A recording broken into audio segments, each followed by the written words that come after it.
Pharao Cheops hat den Thron bestiegen und wie dies die Seher von Horus und Re vorhergesagt haben, stöhnt unser Volk bereits jetzt unter seiner Tyrannei. Gerüchten zufolge plant er ein monumentales Bauprojekt auf dem Plateau vor Rostia, um den Ruhm seines Vaters zu übertrumpfen, den dieser weise und gütige Herrscher durch den Bau seiner beiden herrlichen Pyramiden erworben hat. Pharao Cheops hat befohlen, dass einige Steinbrüche bei Tura im Deltagebiet eingerichtet werden, an einer Stelle, an der vor kurzem große Mengen herrlichen weißen Kalksteins entdeckt wurden. Darüber hinaus müssen sie 3 Mastabas für die Adligen dieser Region errichten, damit der Pharao deren Ergebenheit belohnen kann. Die Steinbruchsiedlung, die sie aufgebaut haben, soll den Namen On tragen. Sie wird für viele Jahre weißen Kalkstein in großen Mengen liefern können, auch wenn nur die Götter wissen, was der Pharao damit vorhaben mag. Die Stadt Byblos im Libanon, dem Land der Zedern, hat begonnen, mit den mächtigen Imperien des Ostens Handel zu treiben. Dabei handelt es sich um Assyrien und Ur, die zwischen den beiden großen Flüssen in dem Land liegen, das man Mesopotamien nennt. Feinstes Elfenbein aus diesen Orten können sie über Byblos erwerben. Mit dem Eintreffen solch seltener, exotischer Luxuswaren wird On gewiss blühen und gedeihen. Cheops hat die Entsendung eines königlichen Gouverneurs nach Unit befohlen, um unser Land gegen eindringende Kuschiter zu verteidigen. Die königlichen Wesire bedauern den Gouverneur, der mit dieser schweren und gefährlichen Aufgabe betraut wurde. In der Hauptstadt erfreut sich Senet, ein neues Brettspiel, bei den Ägyptern immer größerer Beliebtheit. Dazu trifft man sich meist in einem öffentlichen Gebäude, dem sogenannten Senet-Haus, und lässt sich dabei einen Krug Bier munden. An solchen Orten vergessen die Menschen von On vorübergehend die Tyrannei des Cheops. Hallo, herzlich willkommen zu meinem Let's Play Pharao. Ich bin euer Dominus und wir spielen die Kampagne On, Elfenbein aus dem Osten. Pharao Cheops regiert nun Ägypten und die düsteren Prophezeiungen sind wahr geworden, denn schon jetzt ächzt das Volk unter seiner Tyrannei. Wir werden in das Deltagebiet des Nils geschickt, um die Stadt On zu gründen, da dort jede Menge feinster Kalkstein gefunden wurde, den wir nun dort abbauen sollen. Keiner weiß, wofür die Menge an Kalkstein benötigt wird. Gerüchten zufolge soll ein monumentales Bauprojekt auf der Ebene bei Rostia begonnen werden. Unsere Stadt soll 4000 Einwohner besitzen. Dabei ist eine Wohlstandswertung von 35, eine Königreichswertung von 60, eine Kulturwertung von 40 und eine Monumentwertung von 18 zu erreichen. 3 Mastabas haben wir zu errichten, ja, und wir haben das erste Mal eine Kulturwertung von 40. Das heißt, wir werden mehr kulturelle Gebäude errichten müssen. Byblos hat Handelsbeziehungen nach Mesopotamien eingerichtet und kann nun feinste Luxuswaren importieren, von denen wir auch profitieren können. Zudem wird das Brettspiel Senet im Land immer populärer. Wir können nun auch unser Senet-Haus errichten. Ja, und es gibt noch einen Verweis auf die Kampagne Unit, die wir ja ebenfalls bestreiten. Ja, mehr braucht man eigentlich jetzt erstmal nicht zu sagen und wir schauen uns die Karte einmal an.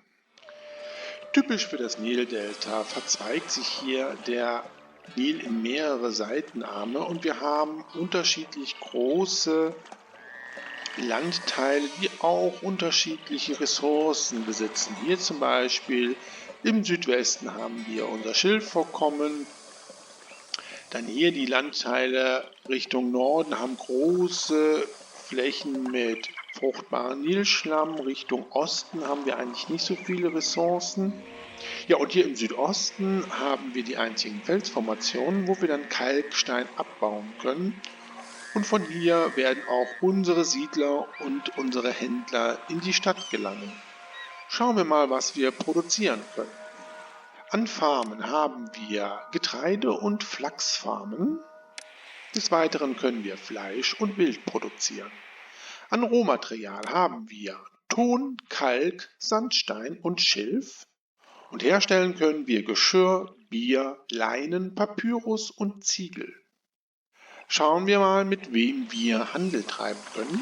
Unsere Stadt On ist hier im Nildelta und unsere nächsten Handelspartner wären Dashur und Saqqara. Dashur verkauft uns jede Menge Stroh, Gerste, Bier und einfachen Stein in größeren Mengen. Kauft bei uns größere Mengen Ziegel und Kalkstein. Saqqara verkauft uns größere Mengen Luxuswaren und einfachen Stein, kauft bei uns größere Mengen Ton, Ziegel, Geschirr, Holz, Schilf, Papyrus und Kalkstein. Weiter südlich am Nil haben wir Medum. Medum verkauft uns größere Mengen Getreide, Ton, Geschirr, Holz, Schilf, Papyrus und einfachen Stein, kauft bei uns Gerste, Bier, Leinen und Kalkstein in größeren Mengen. Am Mittellauf des Nils haben wir Unit. Unit verkauft uns nur Waren, und zwar Fleisch, Ton, Geschirr, Kalkstein, Granit und Kupfer in größeren Mengen. Ja, und weiter im Süden haben wir keine weiteren Handelspartner. Unser Hauptexport wird Papyrus und Leinen sein, später dann auch Geschirr. Wir könnten zwar auch größere Mengen Kalkstein verkaufen, doch habe ich festgestellt, dass der Verkauf von diesen Baustoffen nicht ganz so lukrativ ist. Zudem ist der Transport zu unseren Handelshäfen und auch der Weg, den unsere Händler gehen, oft sehr weit oder halt auf der Karte nicht so gut gelegen, sodass es sich wirklich nicht lohnt und wir mit den anderen Exportgütern wesentlich bessere Gewinne erzielen können. Wir werden Kalkstein und Sandstein nur auf Vorrat produzieren für eventuelle Forderungen. Wir haben 3 Gottheiten, die wir huldigen müssen: Osiris, Re und Bast, wobei Re unser Schutzgott ist. Ja, wir haben jede Menge Grabbeigaben zu liefern, jeweils 800 Einheiten von Leinen, Luxuswaren und Holz, sowie jeweils 32 Blöcke Kalkstein und Granit. Und wie schon im Intro erwähnt, müssen wir 3 kleine Masterbars errichten. Was ist nun der Plan? Diese mittlere Halbinsel hier hat die größte zusammenhängende Landmasse und hier werden wir ein großes Wohngebiet errichten. Hier auf dieser kleinen Halbinsel werden wir unseren Handelsposten errichten, denn wir haben als Besonderheit dieser Kampagne nur Seehandelsrouten und wir können hier und auch auf der anderen Seite die ganzen Docks errichten, um den Ex- und Import durchzuführen. Und hier auf dieser Landmasse werden wir eine Siedlung errichten, um unsere Papyrusproduktion zu etablieren. Ja, und hier können wir unsere Kalk- und Sandsteinbrüche mit einer kleinen Siedlung errichten. Hier in diesem Bereich, denke ich mal, ist der einzige Platz für unsere 3 Masterbars. Somit werden wir auch hier unsere Ziegelproduktion etablieren. Damit der Warenaustausch auf allen Landteilen überhaupt möglich ist, müssen wir Fährhäfen errichten. Ja, und damit diese auch Arbeitskräfte haben, müssen auf jedem Landteil Siedlungen errichtet und versorgt werden. Ja, so viel zum Plan. Beginnen wir nun mit dem Bau unserer Stadt On. Und das erste, was wir machen müssen, ist natürlich die Fährhäfen errichten.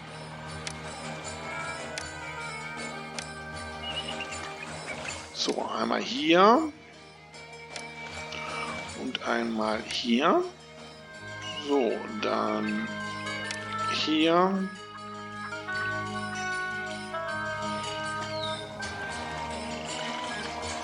So, damit haben wir, glaube ich, jetzt alle Landteile miteinander verbunden und wir beginnen nun mit dem Bau unserer ersten Wohngebiete.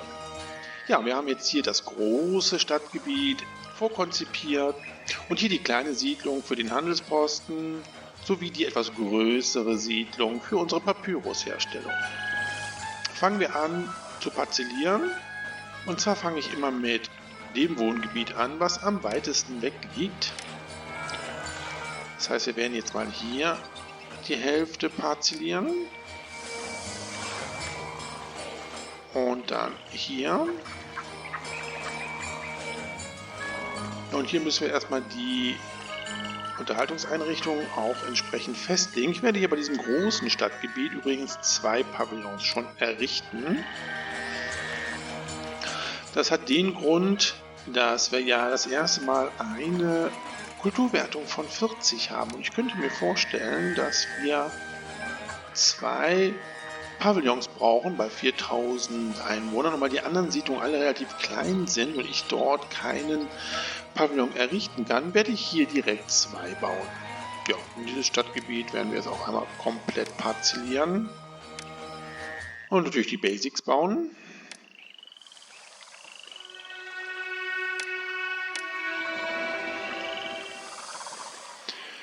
Ja, damit sind jetzt alle Siedlungen mit dem Nötigsten versorgt. Wir verteilen wieder unsere Prioritäten in altbekannter Weise.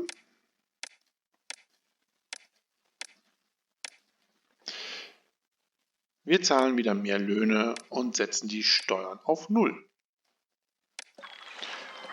Ja, und wir warten auf unsere ersten Siedler. Auch dafür werden wir natürlich jetzt die Geschwindigkeit mal wieder auf 70% stellen. Ja, und wie ich schon vorher gesagt habe, hier kommen unsere Siedler und sie müssen jetzt tatsächlich einen langen Weg gehen hier, um hier unsere Stadt zu erreichen. Die ersten neuen Bürger unserer Stadt erreichen die freien Parzellen. Wir haben mittlerweile unser Startkapital aufgebraucht und haben vom Pharao nochmal 3000 Deben bekommen. Warten wir jetzt, bis alle Parzellen besiedelt sind. So, alle Parzellen sind jetzt besiedelt und es wandern noch weitere neue Bürger in unsere Stadt. Wir haben auch jetzt genug Arbeitskräfte, die eine Arbeit suchen. Bevor wir jetzt mit der Produktion unserer Exportgüter beginnen, werden wir erstmal Tempel errichten. Und zwar hier der Tempel der Osiris. Der Tempel des Rehs kommt hier hin und Bast bekommt seinen Tempel hier. Gut, ja, der Nil hat sich zurückgezogen. Wir können jetzt mit dem Bau unserer Felder beginnen. Dafür errichten wir hier das Arbeitslager, wenn wir können. Ja, und wir bekommen leider nur eine durchschnittliche Überschwemmung das nächste Jahr. Aber ich denke mal, das wird sich jetzt bessern, wo wir jetzt den Tempel für Osiris errichtet haben. Ja, unsere 6 Farmen haben wir jetzt hier errichtet, wobei wir 2 Flachsfarmen gebaut haben. Wir errichten jetzt mal hier das Silo. Das kann hier hin. Hier können wir die Sperre errichten. Ja, dann brauchen wir natürlich noch ein Warenlager für den Flachs. Allerdings haben wir jetzt kein Geld mehr. Wir müssen unsere Stadt mal finanziell unter die Arme greifen. Wir spenden mal 2000 Deben. So, dann können wir nämlich jetzt hier das Warenlager bauen für den Flachs und für das Leinen. Entsprechend einstellen.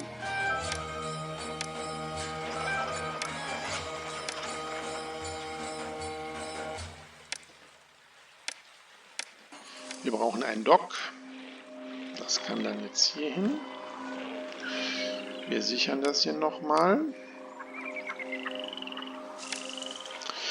Ja, und wir werden jetzt hier direkt schon mit der Papyrus-Produktion beginnen. Wir bauen hier das Warenlager für Papyrus. So, und dann denke ich mal, eine Schilfsammelstelle sollte jetzt, glaube ich, erstmal reichen.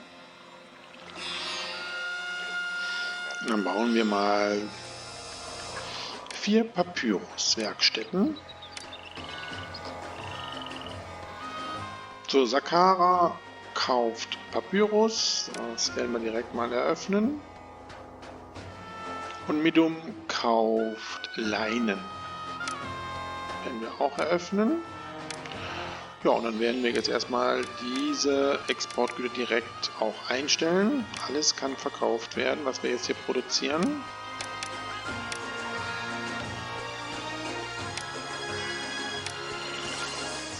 Und wir sind im Minus wieder und Arbeitskräfte werden benötigt. Nochmal eine Spende für die Stadt. Noch haben wir reichlich. Aber ich denke mal, jetzt sind wir aus dem Gröbsten raus. Wenn das erste Getreide jetzt entsprechend geerntet wird, würden wir mal hier unser großes Stadtgebiet mit einem Basar versorgen. Und dann werden wir unsere Gesundheitseinrichtung mal errichten. Ja, es wird endlich geerntet. Ich habe zwar jetzt noch kein Warenlager für das Getreide gebaut.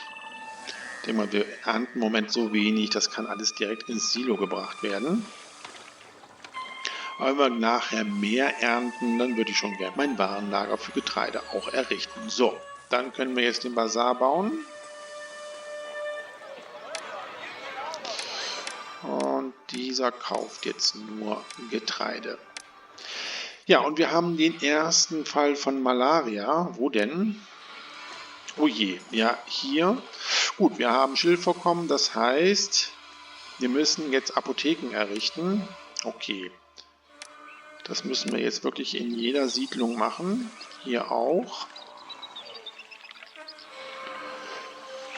So, und hier natürlich auch. Ja, mit dem Flachs können wir jetzt auch die ersten Webereien bauen. Fangen wir mal mit 3 Webereien an. Ja, unsere Webereien arbeiten schon kräftig. Wir werden jetzt, wenn der Nil sich wieder zurückgezogen hat, noch ein Arbeitslager, aber diesmal auf der anderen Seite errichten und weitere Getreide- und Flachsfelder anlegen. Ja, und unsere Papyrusproduktion läuft schon auf vollen Touren. Sehr gut. Ich errichte hier noch ein Dock. Das finde ich gar nicht so schlecht. Ja, weil dann kann nämlich auf beiden Seiten der Warenaustausch stattfinden. Ja, ich weiß, ich hoffe, das ändert sich gleich. Dann müssen wir hier definitiv auch nochmal eine Feuerwache und ein Architekturbüro bauen. Ja, unsere ersten Händler kommen. Ich liebe die Kunst des Handelns. Ich kann es kaum erwarten, mit meinen Waren zu handeln. Das freut uns sehr. Unser Handelspartner aus Medum. Ja, und auch Leinen ist schon im Warenlager. Ich hoffe mal, dass jetzt hier der Verkauf startet. Ja, Papyrus ist gerade verkauft worden. Unsere Stadtkasse erholt sich jetzt. Sehr gut. Ja, und eine gute Überschwemmung. Was möchte man mehr? Ja, errichten wir jetzt hier ein Arbeitslager. Ja, und mittlerweile haben wir schon 1000 Einwohner in unserer Stadt. So, ich denke mal, Flachs haben wir jetzt genug. Ja, errichten wir jetzt hier unser Warenlager für das Getreide, stellen das entsprechend ein, alles annehmen und das Silo fordert alles an. Ja, und hier können wir sehen, wie das süße Nilpferd gerade unsere neuen Siedler massakriert.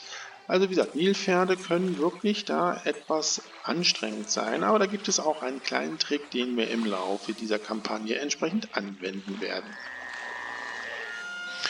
Ja, mit dieser reichen Ernte an Flachs können wir, glaube ich, noch eine Weberei bauen.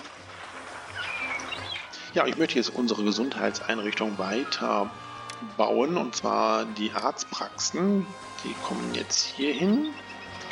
Und natürlich hier auch. Das werde ich, glaube ich, etwas anders bauen hier. Das kann da weg. Man kann die Arztpraxis hier hin, ja. Und dann müssen wir aber die Feuerwachen natürlich nochmal bauen. Hier und hier. Ja, und hier haben wir jetzt auch entsprechend unsere Arztpraxis schon errichtet. Ja, mit Papyrus und Leinen können wir wirklich gute Gewinne erzielen. Errichten wir unseren Festplatz.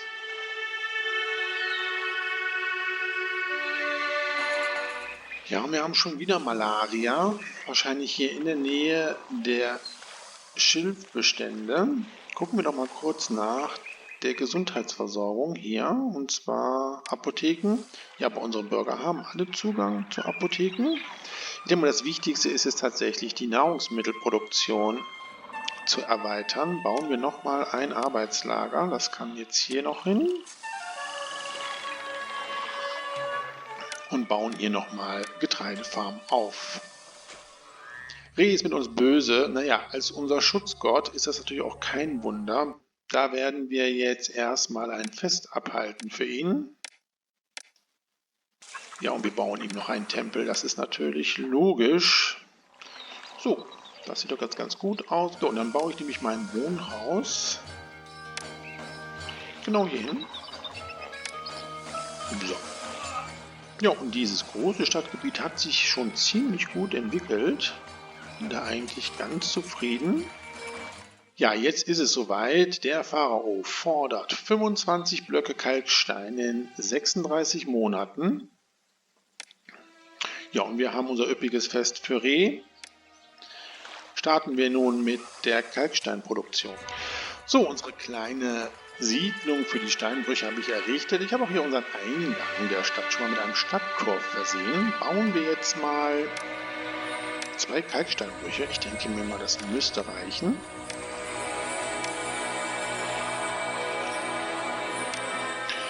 So, mit dem entsprechenden Warenlager dafür. Und natürlich auch noch der entsprechenden Sicherung. So, noch ein bisschen gerade etwas verändert, damit ich nämlich hier noch Platz für einen Tempel habe. Und zwar für Osiris. Ja, und dann errichten wir aber auch hier direkt auch eine Apotheke und eine Arztpraxis. Ja, und dann kann der Kalkstein jetzt entsprechend gelagert werden. Noch Geschwindigkeit können wir jetzt auch wieder auf 70% stellen. Ja, das gefällt mir, das ist gut. Hier muss noch eine Sperre hin. So. Ich denke mir, wir erweitern hier tatsächlich unsere Papyrus-Produktion.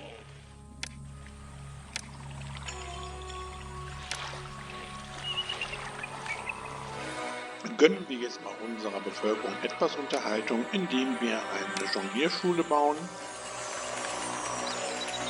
und auch schon direkt ein Konservatorium.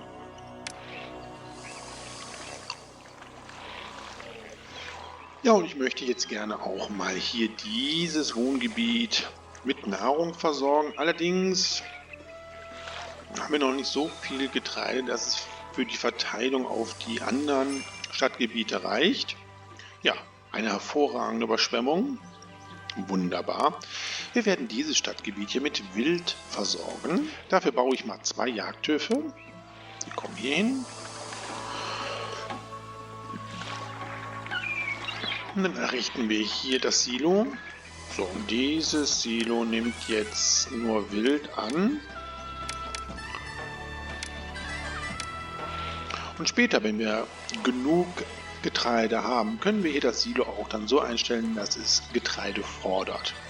Aber ich denke mal, jetzt für die erste Nahrungsversorgung können wir hier mit Wild gut arbeiten. Dann errichten wir jetzt da auch mal den Musikpavillon.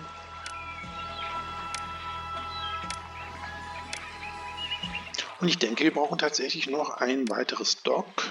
Das kommt hier hin. Und ich glaube, ich baue noch hier einen Fährhafen hin.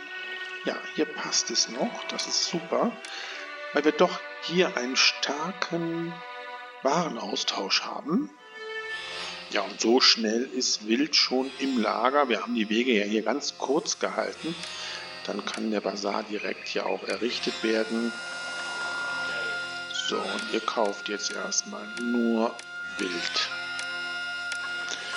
Sehr gut. Ja, und schon wieder ein Malaria-Vorfall. Wo haben wir ihn? Wieder hier.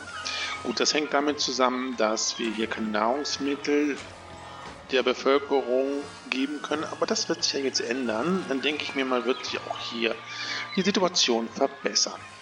Ja gut, dass wir mit der Wildproduktion begonnen haben. Die nächste Forderung des Pharaos, nämlich 800 Einheiten Wild. Nun gut, das sollte eigentlich kein Problem sein. Dafür werden wir jetzt hier nochmal ein separates Warenlager bauen. So, und das kann jetzt das Wild aufnehmen.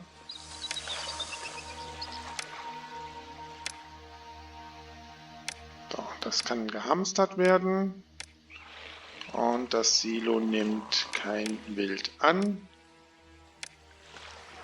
Gut, so, und dann werden wir mal hier schon mal ein bisschen verschönern. Diese Gebäude werden sich wohl nicht so richtig entwickeln mit den ganzen Produktionsstätten hier. Mittlere Statuen sind die Lösung.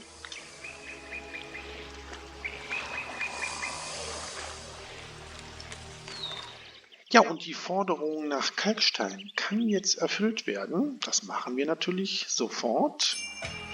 Ja, und Bast ist böse mit uns und schickt uns eine schwarze Wolke der Verzweiflung. Ja, wir haben unsere Götter ganz schön vernachlässigt. Wir verschicken jetzt erstmal die Forderung nach Kalkstein. Ja, und die Forderung nach 800 Einheiten Wild können wir auch schon verschicken. Das ging sehr schnell. Okay, dann kann das wieder genutzt werden. Ja, und wir haben hier so viel Wild. Ich werde das einfach so lassen. Das Warenlager kann weiter Wild annehmen. Und dann machen wir es wie bei dem Getreide. Wild wird hier entsprechend gefordert. Sehr gut. Unsere Gottheit. Ja, sind unzufrieden. Okay, dann machen wir jetzt ein Fest für Bast. Ja, und Bast hat auch nur einen Tempel. Das habe ich ganz vergessen. Das sollten wir aber auch jetzt nochmal ganz schnell korrigieren. Wieder eine Seuche. Eieieiei, was ist denn hier los? Ja, wir sehen, dass hier dieser Bereich kaum Zugang zu einem Arzt hat. Wir müssen bei so großen Stadtgebieten dann tatsächlich 2 Arztpraxen bauen. Das machen wir jetzt mal hier. Das ist natürlich jetzt sehr, sehr dumm. Bauen wir auch hier direkt mal den zweiten Bazar.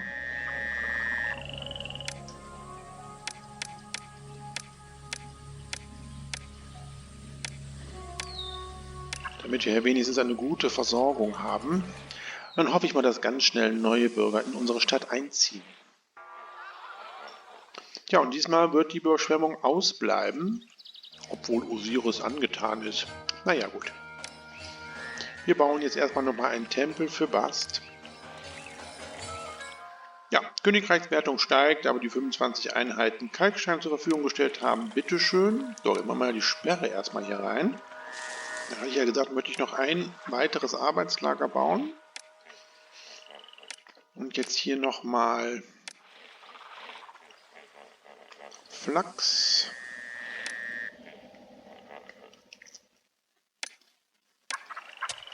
Und Getreidefelder anlegen.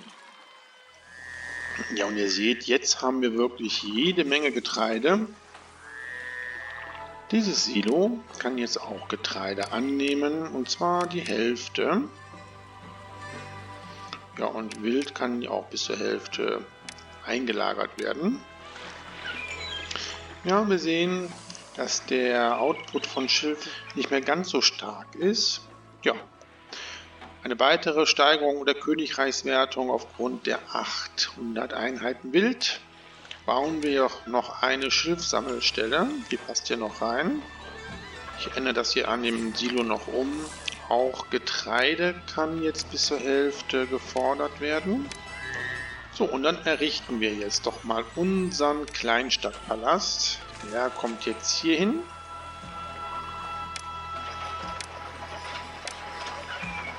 Ja, und es gibt jetzt einen kleinen Trick, wie wir hier mit diesen Nilpferden zurechtkommen.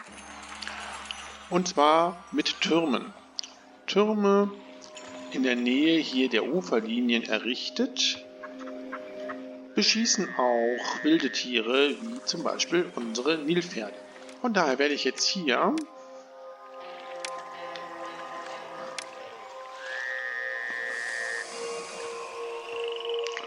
und hier 2 Türme errichten.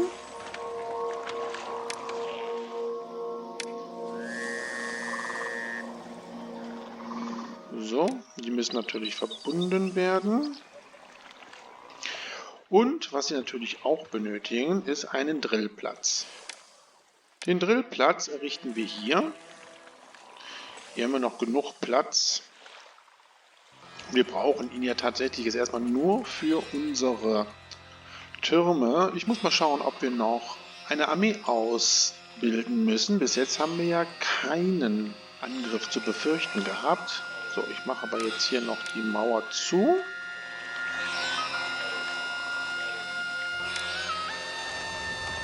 Ja, wir haben jetzt noch keinen Sandstein. bauen wir mal vorsichtshalber nochmal einen Sandsteinbruch. Und dann gibt es dann da auch nochmal ein Warenlager für.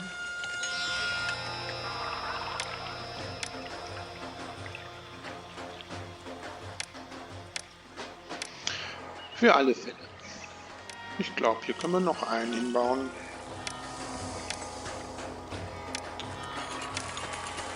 So, dann machen wir das hier doppelt. So.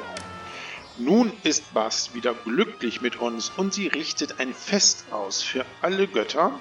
Vielen Dank. Ja, so allmählich kriegen wir hier doch alles in den Griff. Das ist doch nicht schlecht. Aber der Start war schon ziemlich holprig gewesen, das muss man sagen.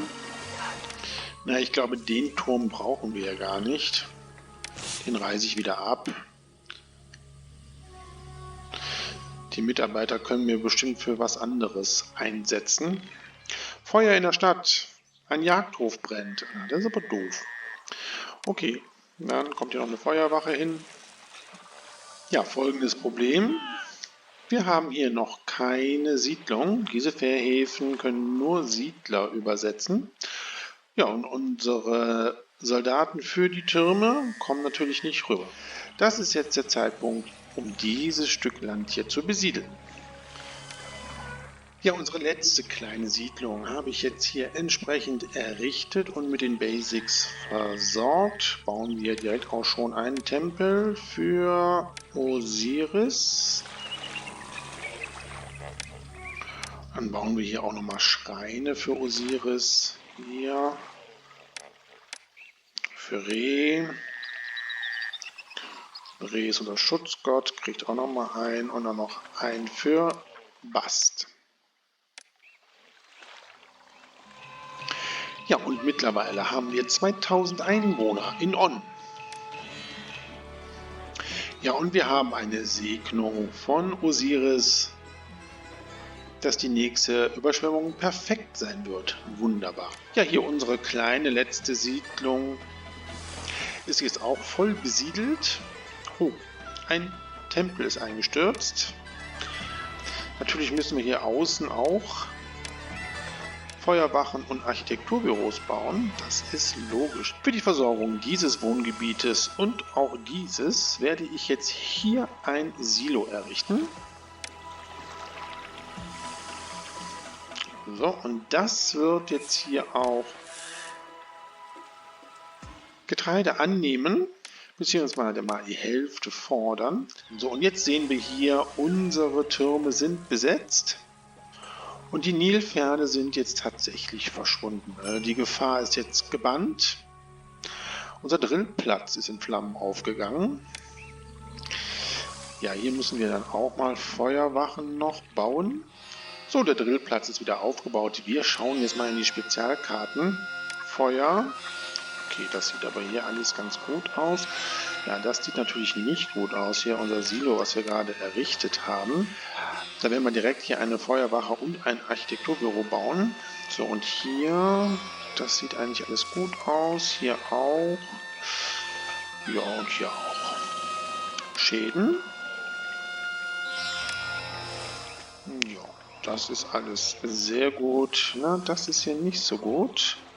Ja, eine perfekte Überschwemmung. Wunderbar. Was läuft denn hier bitte dieser Architekt im Überflutungsgebiet rum? Dann bauen wir mal das Architekturbüro dort auf. Nehmen wir mal die hier weg. Sonderbar. Okay, das sieht aber jetzt besser aus. Ja. Oh, das sieht aber auch nicht gut aus hier. So, dann haben wir da auch nochmal ein Architekturbüro. Das sollte jetzt eigentlich alles gut sein hier. Ja, und wir haben hier auch schon jetzt Getreide eingelagert in unserem Silo. Dann können wir wirklich hier für diese beiden Wohngebiete jetzt den Bazar errichten und natürlich einstellen. Ja, und da sind wieder unsere Nilpferde und wir sehen, wie jetzt hier die Soldaten von den Türmen diese Nilpferde halt bekämpfen. Das ist der kleine Trick. wenn ihr Nilpferde oder andere wilde Tiere im Bereich der Ufer vom Nil habt, die euren Bürgern und Händlern gefährlich sein können. Ein Nilpferd in der Stadt hat gerade einen Jongleur gekillt. Und eine Musikerin muss auch dran glauben. Ja, hier seht ihr also, das ist schon ziemlich nervig. Genauso wie die Malaria, die dauernd hier unsere Stadt heimsucht. Und es ist immer dieser Bereich hier. Sehr sonderbar. Oh ja, also wild haben wir ja wirklich sehr viel hier. Ja, wir haben wieder genug Geld und wir haben genug Arbeiter. Zeit für den Tempelkomplex des Rehs, der jetzt hierhin gebaut werden kann. Ja, wunderbar. Ja, hier auf dieser kleinen Landmasse werde ich jetzt unsere Geschirrproduktion starten. Hier haben wir noch genug Platz. Das Warenlager für Geschirr.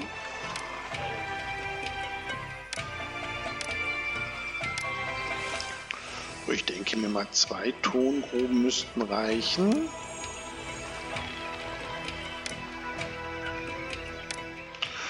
Und dann bauen wir mal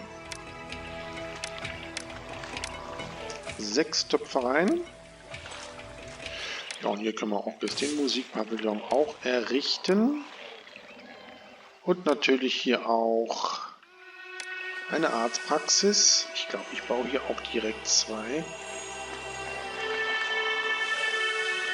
So, und mal wieder nicht dran gedacht, die Steuereintreiberbüros. So, dann kann das eine hier hin. So, und hier werden wir das Steuereintreiberbüro an den äußeren Straßenkranz errichten, weil ich hier mit den anderen Dienstleistungsgebäuden sonst keinen Platz mehr habe. Da wir müssen ja auch noch das Gericht bauen. Dann habe ich noch Platz für die Schreibschule und dann eben keinen Platz mehr für unser Steuereintreiberbüro. Das macht nichts. Da baue ich eins hier und das andere kommt hier hin. Dann machen wir halt 2. Bei dem großen Stadtgebiet ist das, glaube ich, gar nicht mal so schlecht. So, und dann bauen wir nochmal Schreine.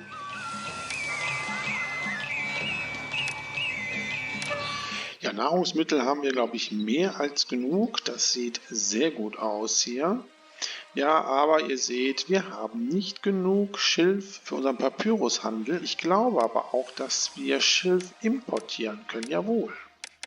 Dann importieren wir einfach mal 600 Einheiten und dann machen wir hier dieses Warenlager noch frei für Schilf. Zur Hälfte. Dann sollte das eigentlich gut klappen. So, ich versuche jetzt mal dieses Wohngebiet hier zu verschönern. Ja, wir sind wahrlich gesegnet mit hervorragenden Überschwemmungen. Deswegen haben wir auch so prall gefüllte Silos. Ja, und mittlerweile haben wir die 3000 Einwohner-Marke geknackt. Ja, es hat lange gedauert, bis wir hier überall Plätze errichten konnten, aber jetzt sieht das Wohngebiet auch schon wesentlich besser aus. Das gleiche machen wir hier auch. Ja, und diese kleine Siedlung benötigt natürlich auch ein Bazar. Ja, und das sieht auch ganz gut aus hier mit unserer Geschirrproduktion. Ich werde jetzt mal hier diesen Bazar auffordern, auch Wild zu kaufen und Geschirr. Das werden wir hier bei dem hier auch mal direkt machen.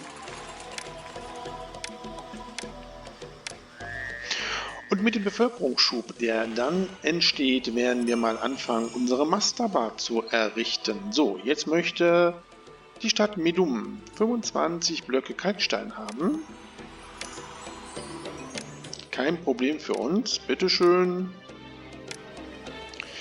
Ja, unsere Gottheiten sind jetzt endlich zufriedengestellt.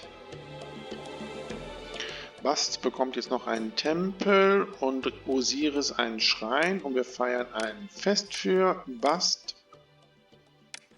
Wieder eine optimale Überschwemmung. Wir sind wirklich hier vom Glück verfolgt. Wunderbar. Ja, und ihr seht, Menschenmassen wandern in unsere Stadt ein. Wir werden mal jetzt hier auch den Musikpavillon errichten.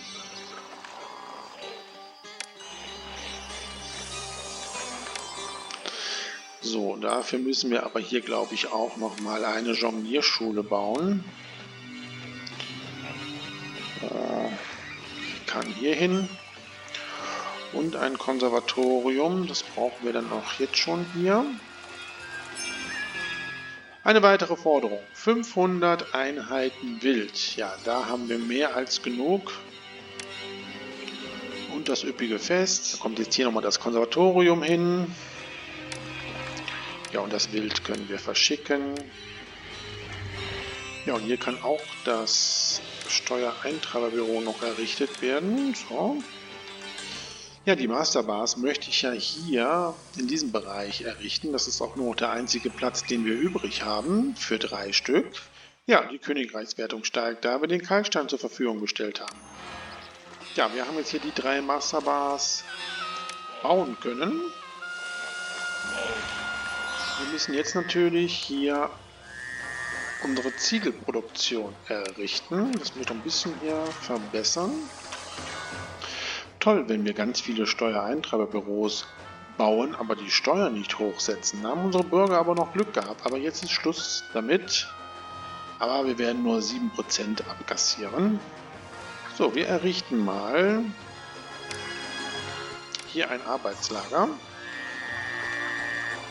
Das kann hier hin, das reicht, glaube ich, 1. So, und dann brauchen wir 2 Warenlager. Ein für Stroh und ein für Ziegel.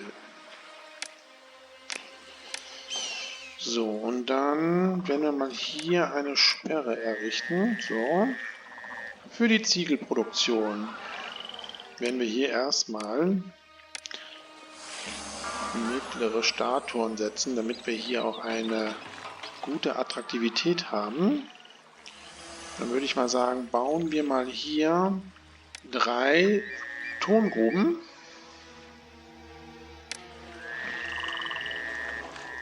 Und 6 Ziegeleien. Ich hoffe mal, dass das reicht. Ja, ich glaube, ich baue das noch ein bisschen um. Das Warenlager kommt hier für die Ziegel hin. So, und dann kann hier das Warenlager Stroh annehmen. Ja, so gefällt mir besser. Jetzt ist es wesentlich kompakter. Ja, und wir sehen, wir haben relativ viel Leinen auf Lager. Das könnten wir jetzt schon mal als Grabbeigabe wegschicken. Sehr gut. Ja, und Kalkstein können wir auch gleich schon wegschicken. Ja, und ich mache das bei den Grabbeigaben ja so, dass ich das nach und nach verschicke. Das heißt, ich werde jetzt hier Holz mal importieren, so 200 Einheiten. Ich mache hier ein Lager dafür frei. Das kann das hier sein. Und dann werde ich peu à peu zum Beispiel Holz verschicken. Ja, Malaria geht uns hier tierisch auf den Geist. Ich weiß nicht, warum diese Ecke hier dauernd da ein Problem hat. Dafür ist Bast sehr zufrieden mit uns und segnet uns mit einem Fest für alle Götter. Ich baue jetzt hier nochmal eine Apotheke auf. Vielleicht muss man hier tatsächlich mehr bauen. Ja, und ich werde jetzt mal hier ein Warenlager errichten, welches später Gerste annimmt. Und das nächste Warenlager hier wird Bier annehmen.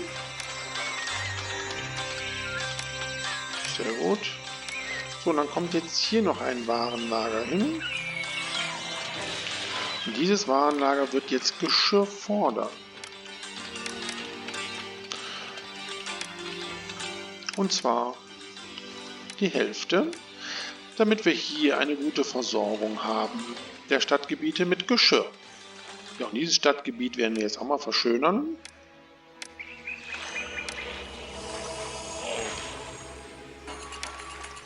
Ja, und wieder eine Segnung von Osiris. Wunderbar. So, jetzt haben wir noch hier ein bisschen Platz. Und zwar für unsere Schreibschule. Aber die werden wir später erst errichten. Wir werden jetzt mit der Bierproduktion beginnen.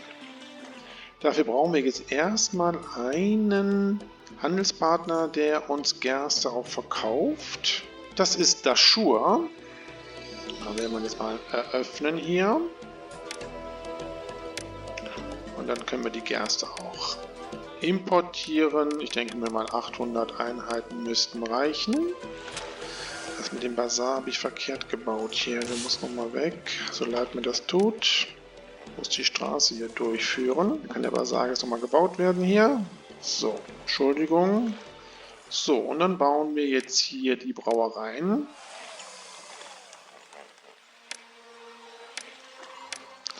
6 Stück. Das sollte reichen. Ja, und ich sehe, wir können auch Geschirr verkaufen. Das tun wir doch mal. So, 500 Einheiten bleiben dann im Warenlager. Damit wir noch ein bisschen mehr Geld verdienen hier. Ja, und wir haben einen Segen von Reh, dass unsere Exportprodukte 50% mehr Gewinn erzielen. Ja, super.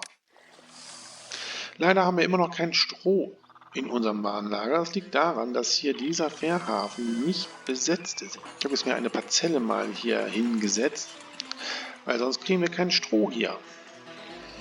Ja, und so schnell ändert sich halt hier unser Wohngebiet, jetzt wo das Bier zur Verfügung steht. Dann können wir jetzt auch die Schreibschule errichten. Und dann werden wir für Papyrus noch ein Limit einsetzen, 200 Einheiten. Ja, dann bauen wir jetzt hier noch ein paar Schreine. Ja, eine Tanzschule bräuchten wir jetzt mal.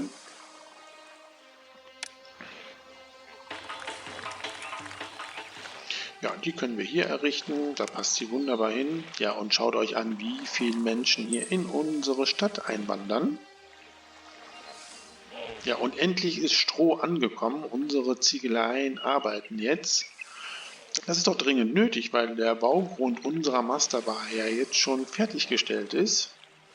Das heißt, dass wir auch mal hier eine Maurergilde bauen müssten. Die kann hier hin. Ja, und ich denke, wir werden unseren Tempelkomplex noch vervollständigen mit dem Altar des Maat und das Orakel des Horus. Ja, und wir sehen jetzt, dass bei der Kulturwertung wir auf 35 stehen und wir brauchen jetzt tatsächlich ein Einbalsamierungshaus, um diese Wertung zu verbessern. Hier sehen wir, Arztpraxen und Zahnarztpraxen sind mehr als genug. Ja, die Schreibschulen sind unterdurchschnittlich, da haben wir ja nur eine gebaut. Ja, und bei der Unterhaltung sieht es eigentlich auch ganz gut aus. Das heißt, wir müssen jetzt tatsächlich ein Einbalsamierungshaus bauen, das wir eigentlich für die Entwicklung unserer Stadt nicht unbedingt brauchen, aber jetzt hier für die Kulturwertung. Gut, dann errichten wir das Einbalsamierungshaus. Wo kommt das hin?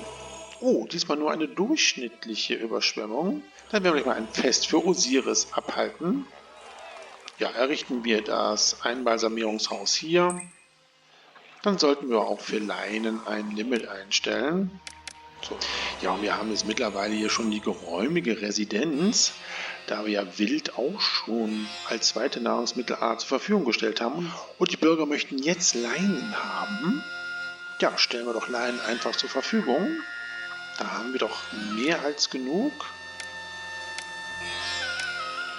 Ja, und jetzt werde ich das Holz als Grabbeigabe verschicken.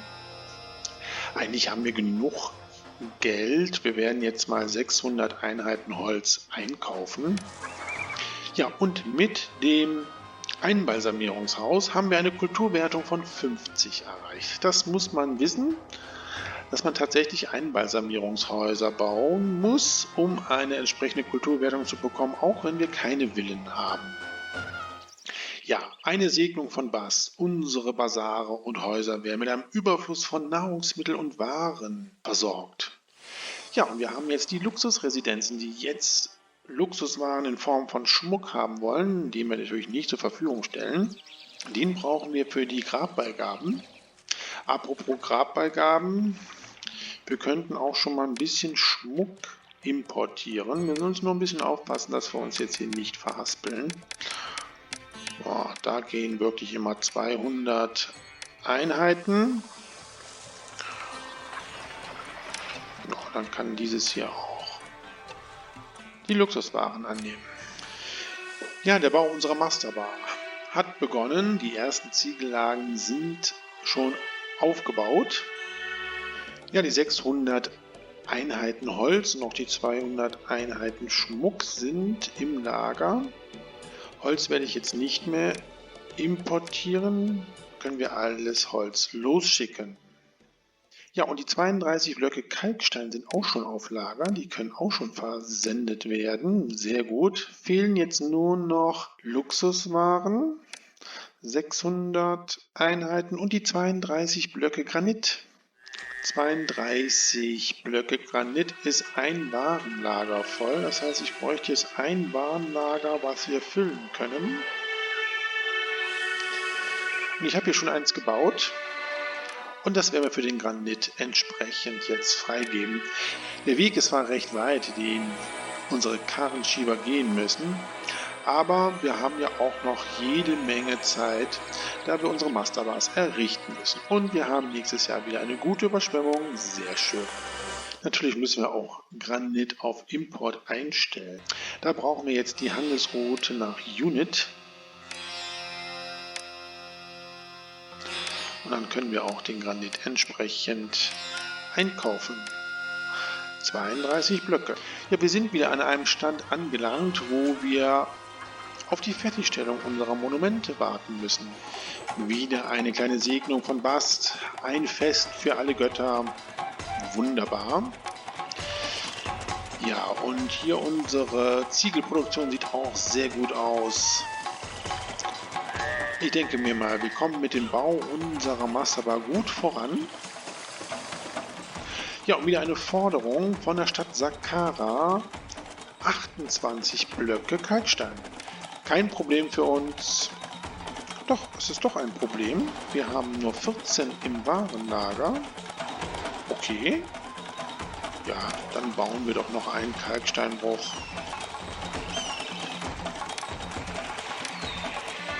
Ja, ihr seht, hier ist die Nahrungsmittelversorgung in der Siedlung bei den Steinbrüchen nicht ganz so gut. Ich werde jetzt doch noch hier ein Silo errichten.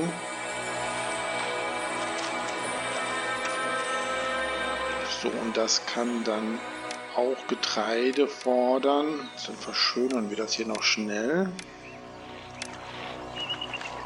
Ja, die Forderung kann erfüllt werden für den Kalkstein.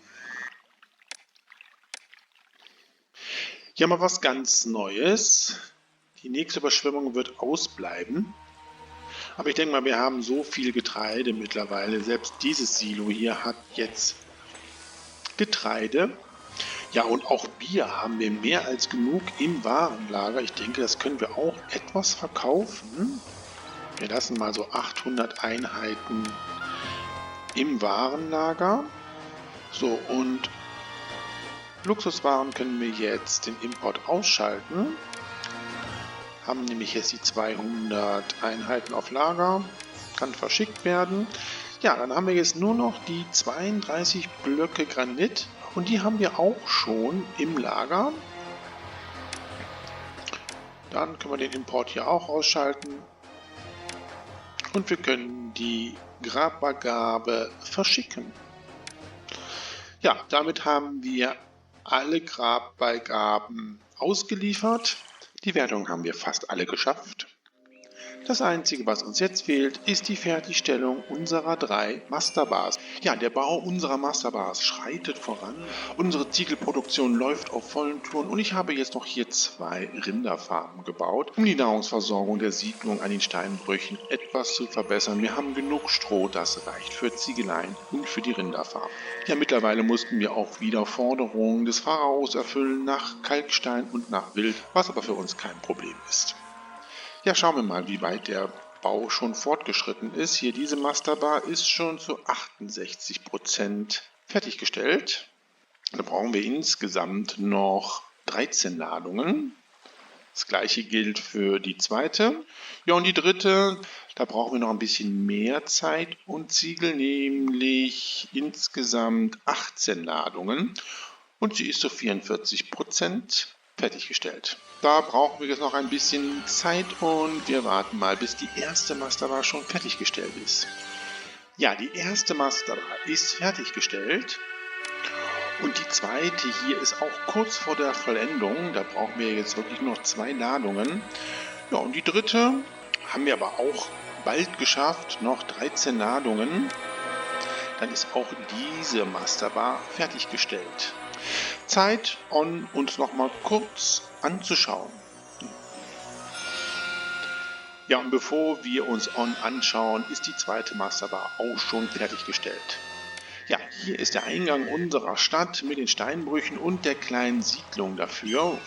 Ja, und im weiteren Verlauf haben wir hier unsere Masterbars und die große Ziegelproduktion.